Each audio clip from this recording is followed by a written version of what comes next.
Sziasztok! Biztosan hallottátok, hogy nem sokára megszűnik az IVIV, és lehetőség van arra, hogy a benne levő adataitokat egy időkapszulában lementsétek, tehát semmi nem fog elveszni abból, amit az évek során esetleg feltöltöttetek oda, és ezt szeretném most megmutatni, hogy hogyan lehet időkapszulát igényelni. Én is most csinálom először, hiszen ezt csak egyszer lehet végigcsinálni, úgyhogy gyertek velem és nézzük meg, hogy is kell ezt. Először is be kell lépni az IVIV bejelentkezésetekkel. A következő oldal fogad titeket, itt ugye minden megvan még, hiszen még nem állt le.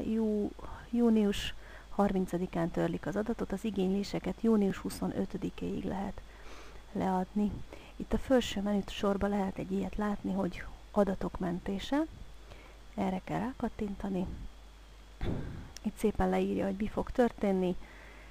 Egy tömörített zip kiterjesztésű fájlt igényelhetünk, amiben minden adatunkat megkapjuk, a fényképeket, az üzeneteket, illetve az ismerőseink listáját.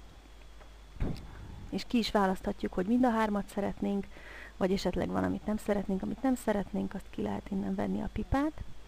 Hogyha megvan ez, akkor annyit kell összesen tenni, hogy fontos, hogy itt legyen egy pipa, hogy esküdözünk, hogy csak a saját céljainkra használjuk fel ezeket az adatokat, és nem osztjuk meg senkivel az ismerőseink személyes adatait. Hogyha ez megvan, akkor utána kattintsunk a készítsétek össze az emlékeim gombra. Amennyiben ez megvan, akkor itt láthatjuk, hogy az adataink hamarosan letölthetők lesznek, végig lehet olvasgatni, hogy mit kapunk a csomagban majd, hogyan tudjuk megnézni.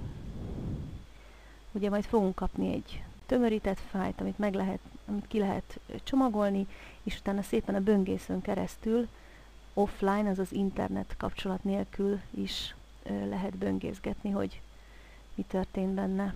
Sok sikert!